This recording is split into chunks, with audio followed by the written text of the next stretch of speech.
Hello viewers, welcome to the Ink Warfare channel.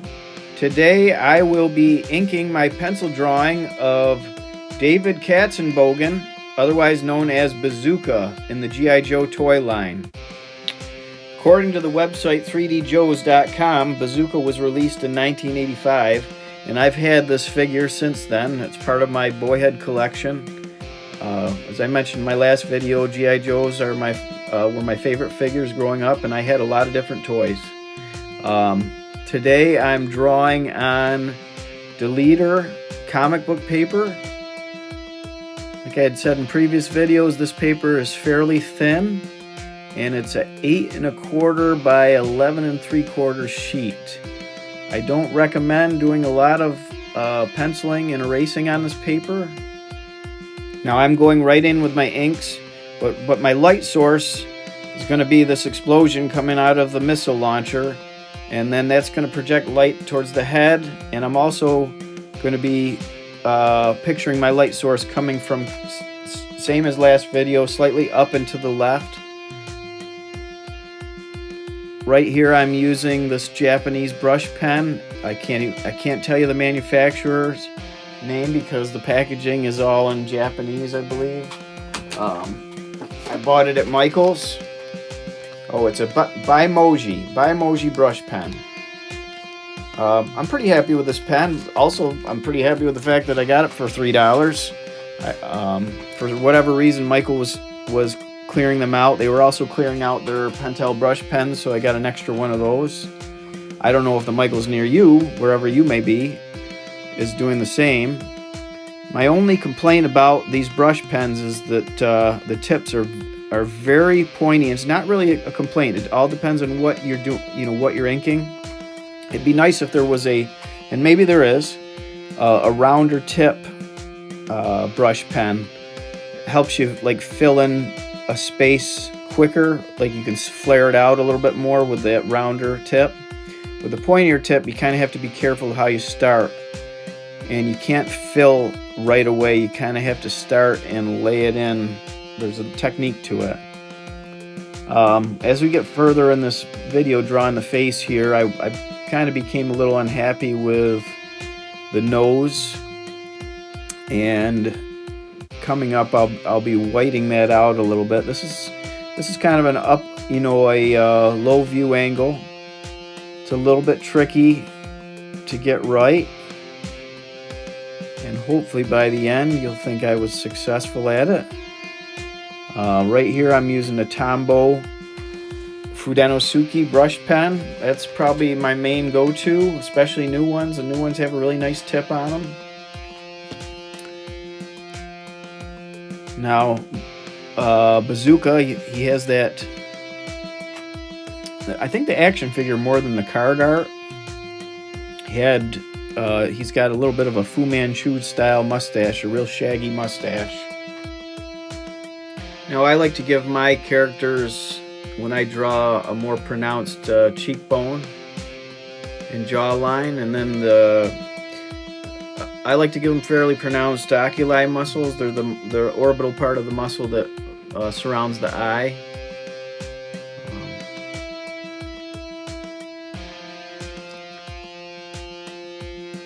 So I'll ink those in like what I had just done there, as if it's kind of ball shaped. So the light being on the left hand side of this image, that the oculi muscle, that orbital muscle of the eye, the part that's going to be in shadow is going to be on the opposite side from the light source.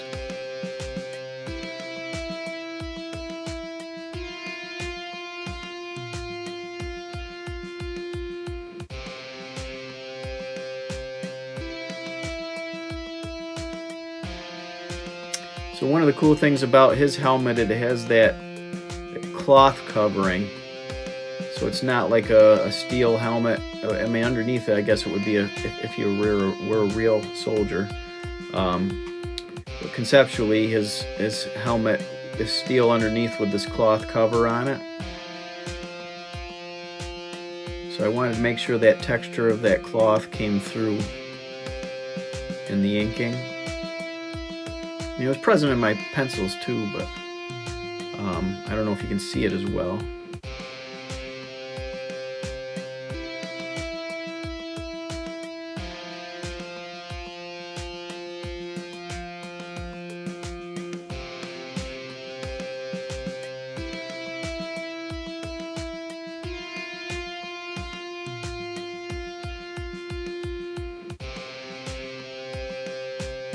Now, like with this helmet, the helmet has some rounded features. It's not purely geometrically shaped.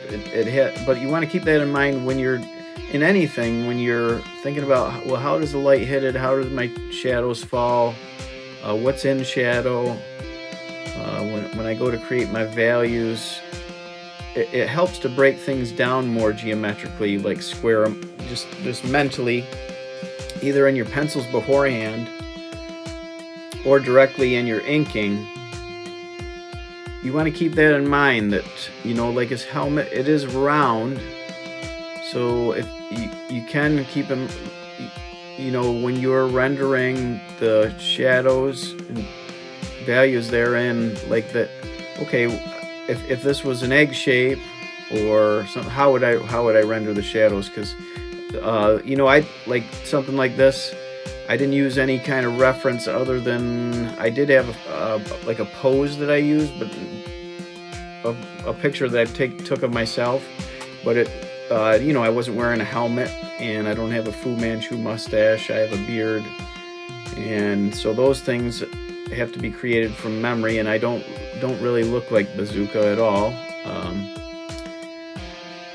So part of what goes hand in hand with, you know, this kind of like comic book style artwork is you do have to be familiar with, and that comes through practice. You know, how shadows render on, you know, on figure or on a shirt, or like say this, you know, his rocket launcher there. You know, it's a cylinder. So you do have to use somewhat use your imagination and familiarity with real life, and how light affects objects.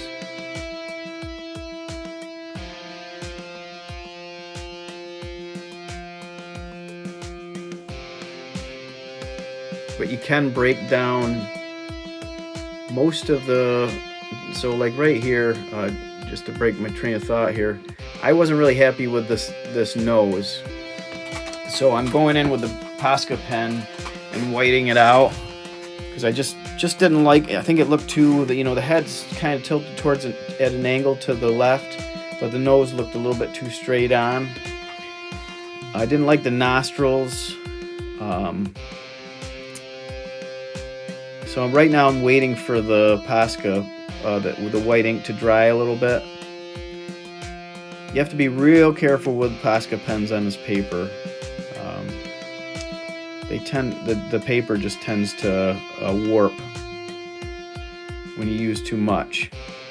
Sometimes it'll settle back down as the paint dries, but you just have to be careful. It's not as forgiving as some like Bristol's or Strathmore papers.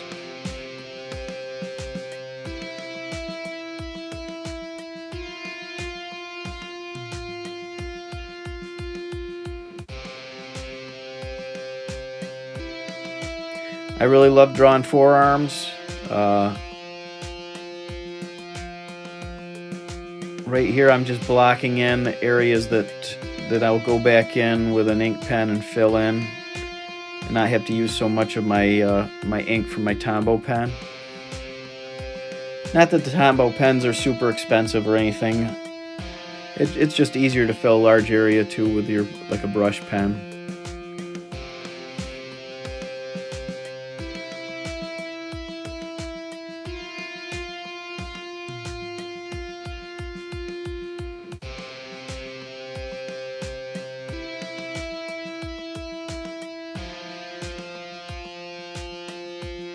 Alright, see now I didn't like those nostrils either, so I just covered that up a little bit more with the Posca pen.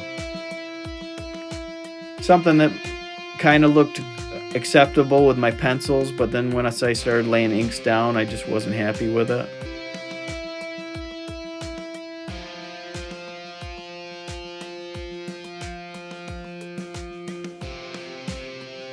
Now in real life, say I was trying to make this look more realistic, like his shoulder there, his deltoid muscle isn't going to be all the different striations. They're not going to, in sections of the muscle aren't going to be, visible most likely through his shirt.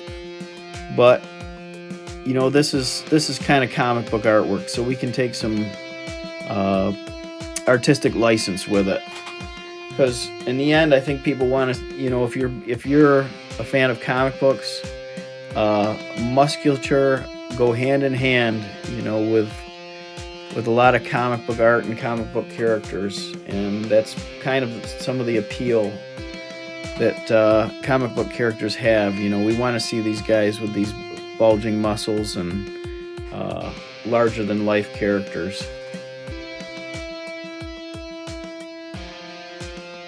Yeah, I really did not like the nose here.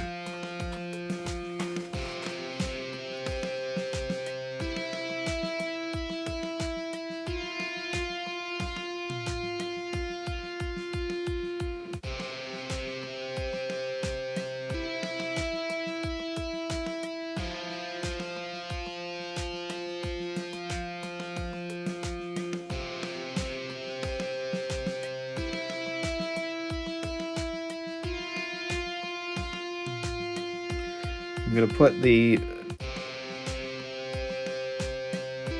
right side of his nose there more in shadow. I'm trying to angle the nostrils a little bit more towards the left-hand side because the face is, you can see more of the left side of his face than the right side, so the nose should be angled towards his right-hand side.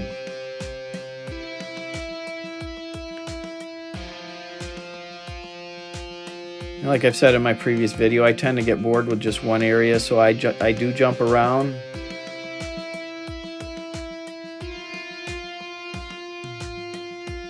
And doing that can help you. I mean, I enjoy what I'm doing here, but sometimes I guess it could be turned into just like a process that you're something you have to do, and jumping around the drawing can keep it more interesting. I mean, there's places in this drawing where when I was penciling it, I couldn't wait. I'm like, I thought to myself, I can't wait till I get into the inks with this, and the arm is one of them, and that forearm. The nose was not.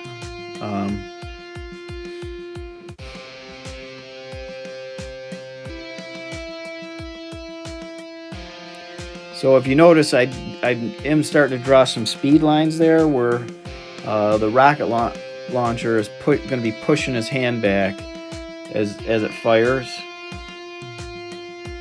but not necessarily his whole body, so it's just going to be on his right-hand side.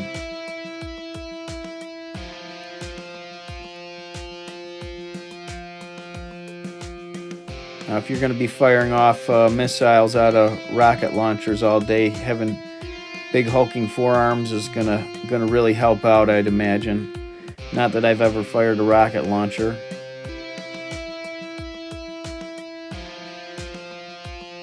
But I do have a 12 gauge shotgun, and that thing kicks pretty good. So I imagine the rocket launcher, like a handheld one, probably has quite a kick to it. I may be wrong. Maybe there's somebody that views this. If you watch this video and you have actually shot a rocket launcher, let me know in the comments what it feels like. And while I'm on that point, if you're liking this video, please subscribe or give me a like there. Check out my website, inkwarfare.com. This artwork will be for sale there after I post the video. I also have the artwork from my last video for sale up there if it hasn't sold yet by the time you watch this video.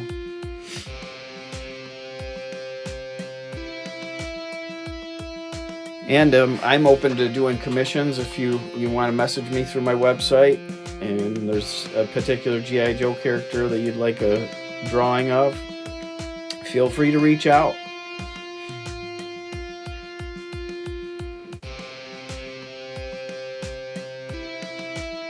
I might even turn it into a video.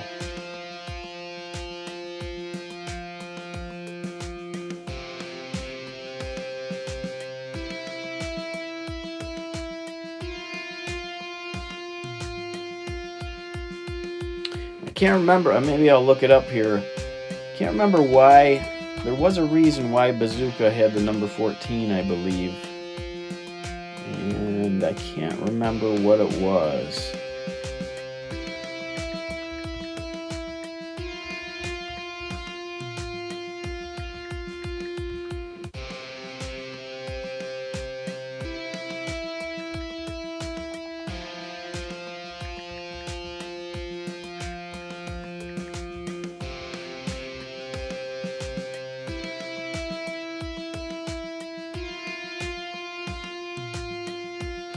Okay, I guess it's he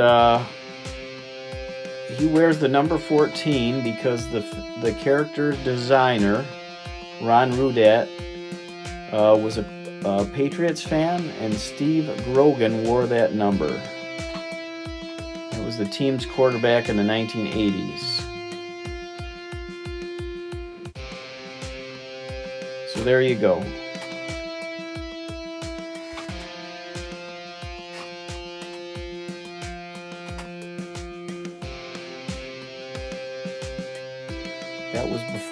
That was before any time where I followed football. I don't remember Steve Grogan.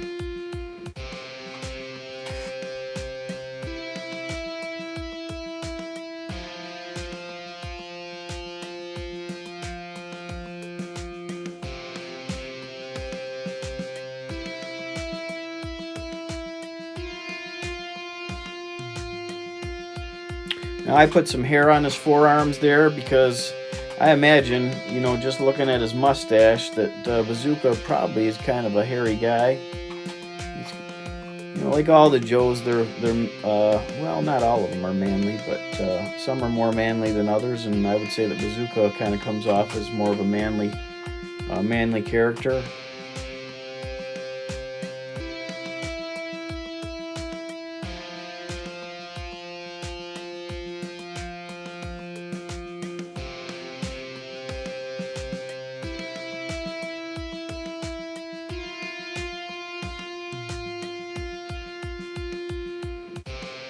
So you notice my pen jumps around a little bit. When I'm working, I might see something I want to add, and rather than tell myself I'll come back to it later when I'll most likely forget, I'm just going to go ahead and most of the time fill in whatever I'm thinking about that I left out initially.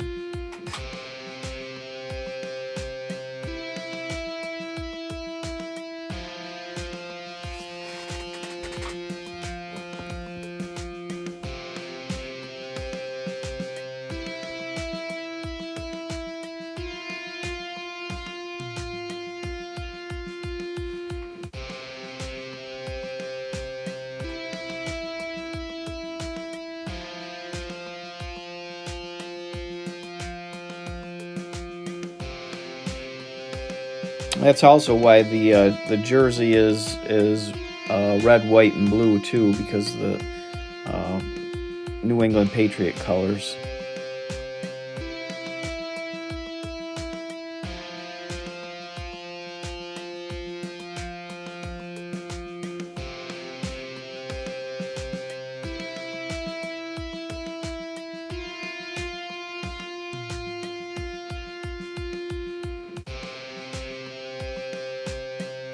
So his pants are kind of baggy. I'm trying to convey that with all these wrinkle lines, but there is gonna, you know, his stance is kind of his legs are spread apart a little bit.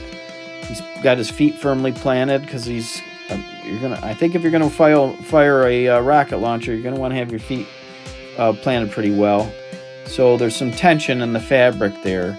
If you notice in people's pants, you know, in your own or somebody else's, the fabric, any kind of fabric that has wrinkles in it, it tends to pull away from, you know, your pelvic area and across the top of the thighs. So I'm trying to convey that, and the lower, the inside of the inseam there is going to be more in shadow, so it's blocked in a little bit more. So I'm going to come back later and fill that in with a brush pen. But I wanted to draw these pants fairly wrinkly.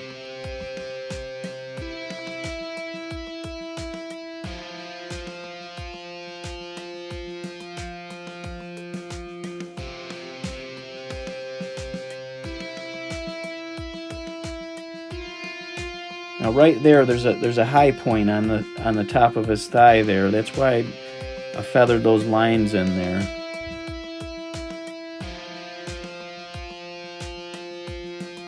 That's one thing to keep in mind when you're thinking about how do I render my values and my line work. Think about what's like with these thighs, where is the fabric going to be tightest? There's probably going to be less wrinkles there. Also, the light is going to be most likely reflecting off those high points the most, so that's going to be the brightest area typically.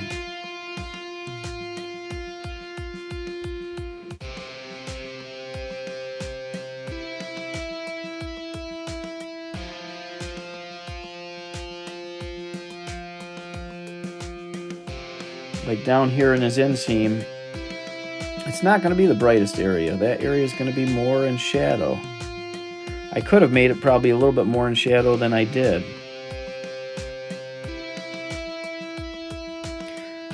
My problem is I tend to really fall in love with the line work that I'm doing, and sometimes it's just more effective to block things out.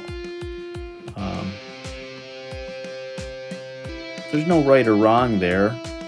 But like I said in my last video, like an artist like Lee Weeks, he's very comfortable with blocking things out, and it's effective, very effective. Because he knows just how to do it to make it look believable. I'm not there yet, I guess.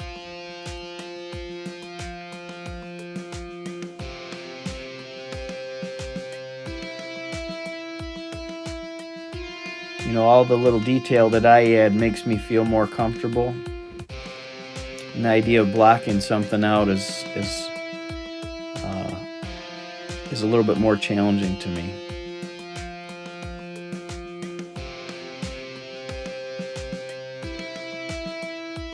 Now he has a pretty hefty belt with a kind of significant buckle, whatever's going on there. I took it from the action figure.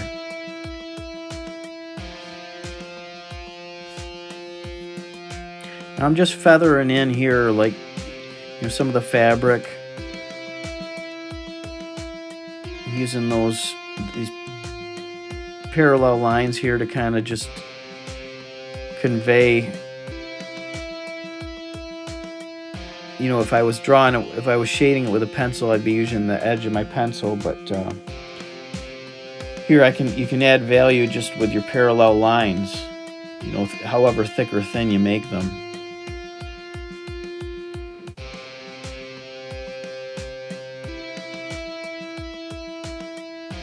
And when I'm rendering lines like this, feathering, I try to do it quickly. I've seen where guys can really effectively do it. I was watching somebody the other day do it with a very small micron pen, slowly, and they were doing a great job with it. I just find that I have to hash those things out really quick, or else the lines don't look as straight. And they look kind of artificial.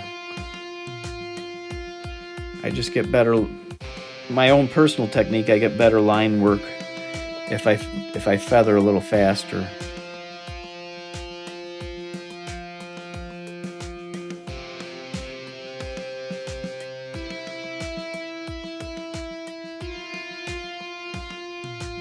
But I try to keep, in that I'm not doing it so fast that I get out of control of my spacing. I'm trying to keep those feather lines somewhat the same distance apart, except for like in here where, as you go in towards the inseam, the lines are going to be closer together, and once you, on your way out, you can separate them more.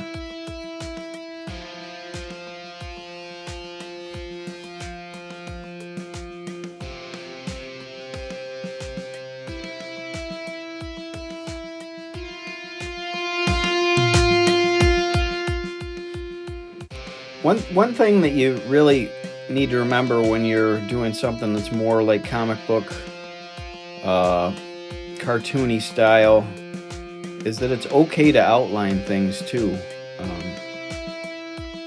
It sometimes helps bring the image out. If you outline things, there's some artists that use a real heavy outline, and it's effective because you're really, at the end of the day, generalizing a lot of the stuff. You're not. It's not an oil painting. You can generalize an oil painting too, depending on your style. But it's not a photograph, and there's this is just a cartoon image or a comic image in pen and ink of a fictitious character, and it's all right to outline things. Whereas in real life, you don't have an outline around your body, but there definitely is a dividing line in space when you look at a person between them and what's in the background or what's around them. And I have to keep that in mind, like that it's okay to outline things. And some of my favorite artists, they heavily outline.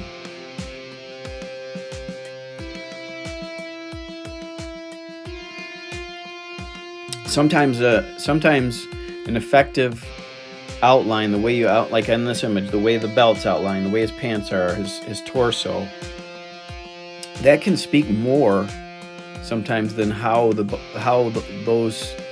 each piece of this image is rendered. With little detailed lines, feathered lines, and shading.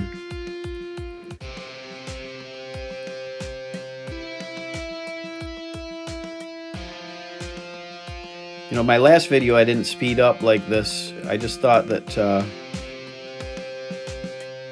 I'm not sure what people want. I don't mind a video that's in real time.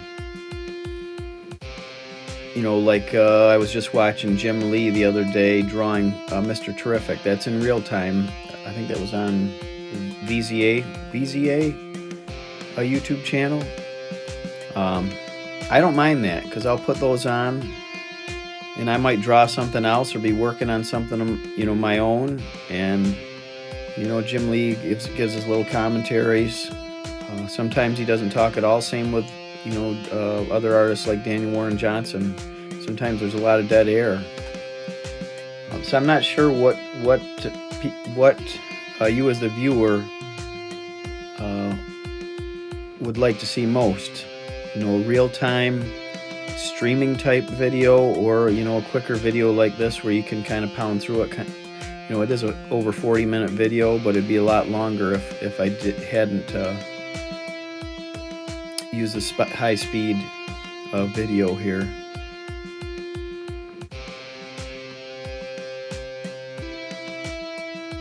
So let me know in the comments, what you'd like to see if you're viewing this, if you're watching this video. So here in the hand, I'm adding some of these speed lines that go towards his body, towards him, because that, as that rocket propels out of the launcher there, it's going to push back.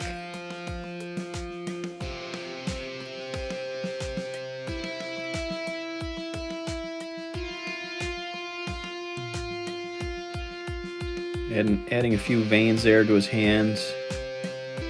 I like veiny hands.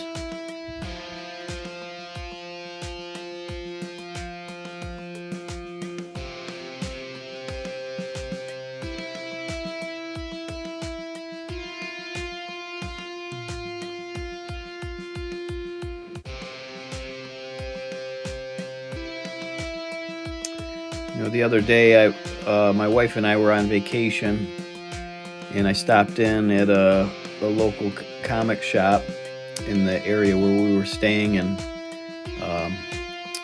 picked up some issues. I tend to purchase, like, my purchases are based on artists, so I follow artists. So I was looking for a few Lee Weeks issues, and I have a Excel file with a list of, whether it's Liefeld stuff, David Finch, Silvestri, Jim Lee, Johnny Romita Jr. Whenever I go someplace new, I'll open that file on my phone and look through to see what I'm missing and see if they have any of them.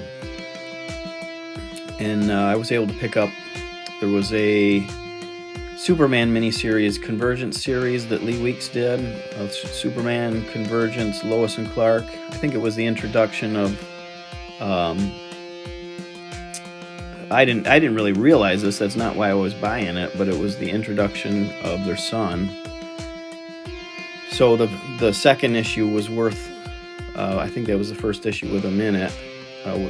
Was worth a little bit more than I expected, but I purchased it anyway because I had the other 3 issues of the 4-part miniseries, and I needed it to complete the set.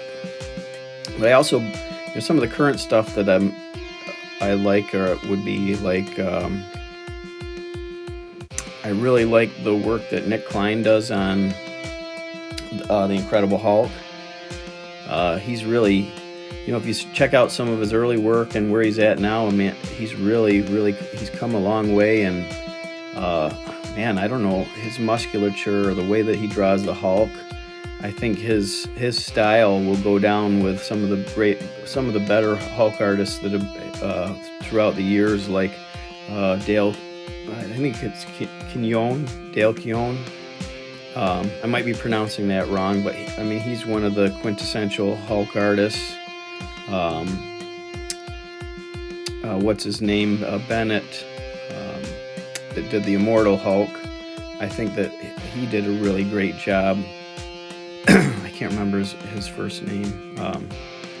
He did a really good job on no matter what you think, I guess there was some kind of controversy surrounding a certain issue or something. But he did do a really great job. I think that he kind of earmarked himself as one of the quintessential Hulk artists. So Nick Klein, like, I was able to pick up a couple issues that he's recently done of Incredible Hulk, and I'm just drooling over him. Like he does this reflected light on all the muscles, and it's really effective. And one of the reasons it comes across even better is because of the coloring. And if you go to, I think it's Sequential or Felix Comic Art, they sell his artwork, and you can see his pen and inks in black and white, and he uses screen tones on his artwork, so that doesn't really come across in the comics because they're colored. But I'd encourage you to go to FelixComicArt.com to go there and check out his artwork. Most of it's like sold out immediately, and but you can check out all the pages that they've sold on there of his artwork for the Hulk and other books he's worked on. That's actually a really good website, because of all the artwork they have posted on there. You can see it all in the ink stage.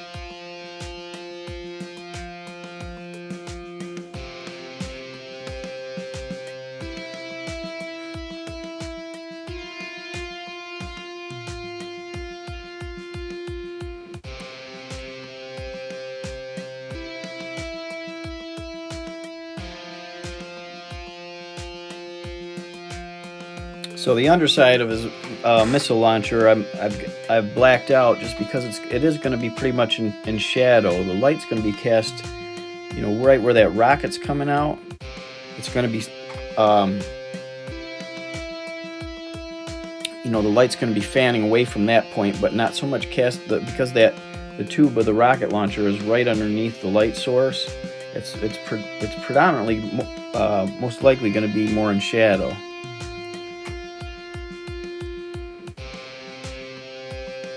I am, like I think I said this in my last video, I am trying to go for more of a 50-50 light versus dark ratio, and I think I'm struggling with it. You know, I'm leaving a little bit too much light, afraid to go a little darker in some things, so it's a work in progress. My goal to add more darks to my drawings, to my inks and drawings.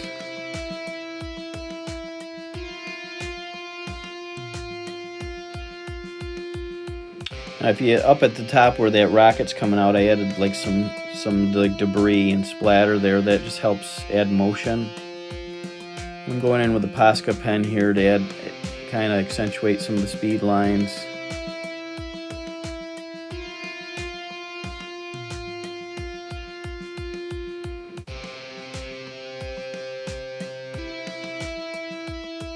I'm not sure about his body here, so like his, you know, that the explosion at the tip of that rocket launcher is going to cast a shadow, like his arm is going to cast a shadow onto his like lower, like mid body there, like torso, or maybe even the upper part of his leg or pelvis there. But I'm kind of working that out in my mind, how I want that to, if I want to deal with that at all or just leave it,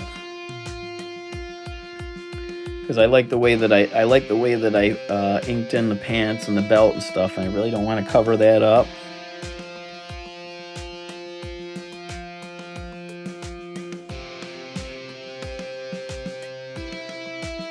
You know, sometimes your line work can become too dear to you and you're afraid to cover it up, when actually covering it up might help your overall image. It's like a cast shadow might bring his arm out a little bit more and add more depth to the illustration, especially if it's not going to be colored.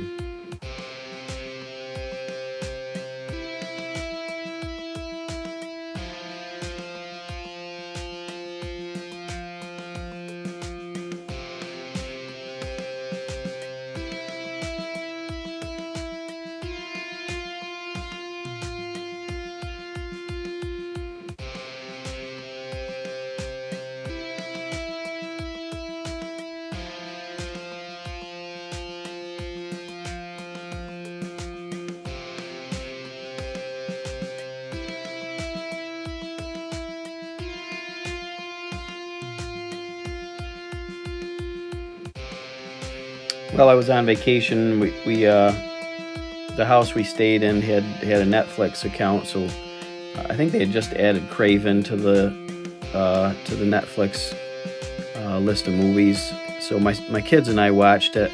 It was all right, you know, kind of what I expected. You know, I didn't get out to the theaters to see it. I think the actor that played him, he had also was in the Avengers movies. He didn't do a bad job, but it was kind of a, if not for small kids, it was kind of a gruesome movie, but it didn't have any sensuality in it or anything.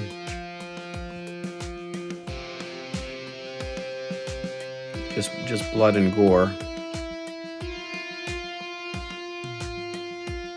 I thought there were elements of the story that worked and some that didn't quite work for me.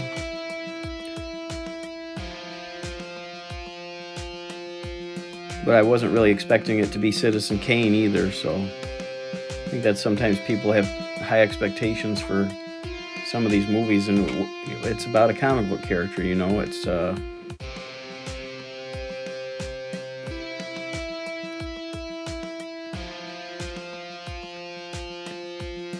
not going to be intended to be a serious drama.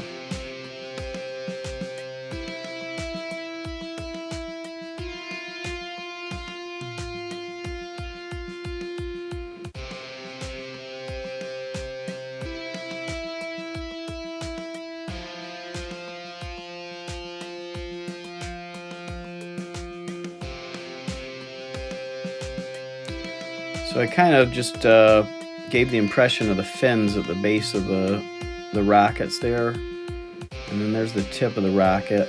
I didn't fill in like block in the whole tip, because some of it's going to be in, you know, light cast on it. And that explosion there where it's coming out of the, propelling out of the rocket launcher, it's going to be fairly bright. Possibly even in real life you wouldn't even be able, it'd just be just a bright light that you couldn't even see anything, unless you took like a high-speed photograph. We're able to capture the instant that rocket came out.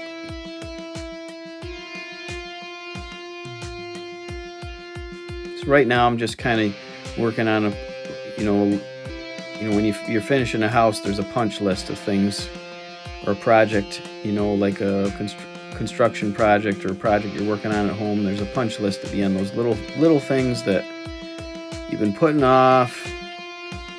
And I'm not really, at this point, I'm not real happy with that right hand, the fingers and stuff. I don't like the way that I block them in. So I'm thinking about what to do with that. Is it bothering me enough that I want to change it, or can I save what's there? Those are things that you have to, you know, think about. Are there things, okay, I really don't like, but can I save them? Can I save the drawing somehow and not have to start all over again? And that's the nice thing about, well, for one, that's the nice thing about digital, because all you have to do is go back in your history, jump back to wherever you wanted to start. Now here, you know, within reason, you can use you know, a Posca pen or a deleter whiteout to cover up, you know, ugly things that you didn't quite work out and that you want to change. So I think I am going to end up blocking those fingers out and redoing the hand. So I just don't, and it doesn't look tense enough. It looks fairly relaxed. I don't know if the fingers look believable.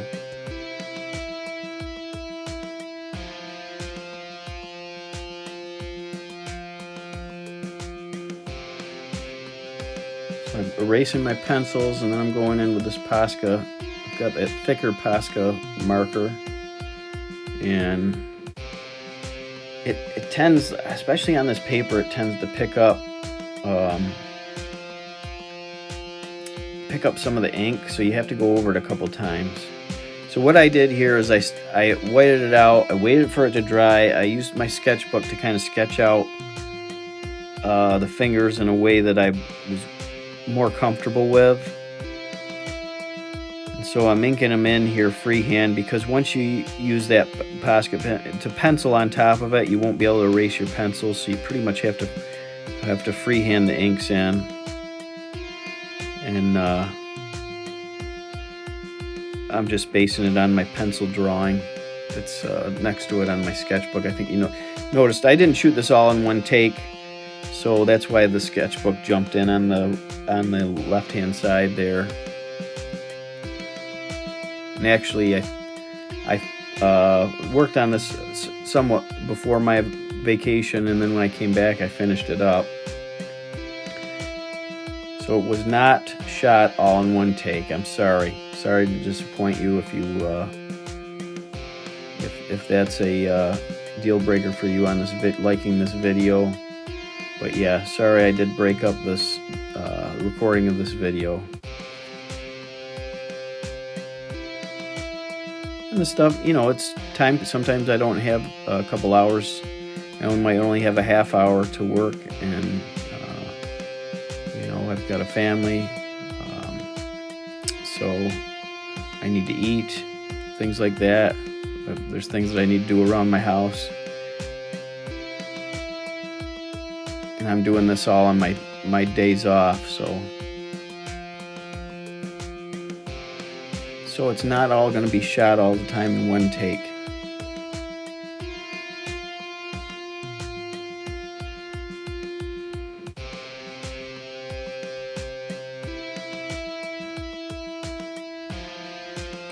my pen was picking up some of the white out from the Posca pen, so that's why I was dragging along the sketchbook paper there. I was getting a dry spot on the tip of the pen.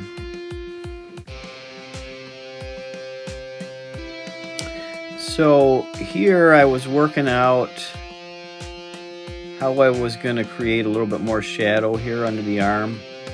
And what I ended up doing is snapping a photo of it with my iPad and opening it up in Procreate and just kind of sloppily, tinkering with what to do. And I kind of decided that a real heavy shadow wasn't really going to work. So that's why I went in with just this this light shadow here on the high part of the torso there. That'd be the part of the torso that's closest to you as a viewer.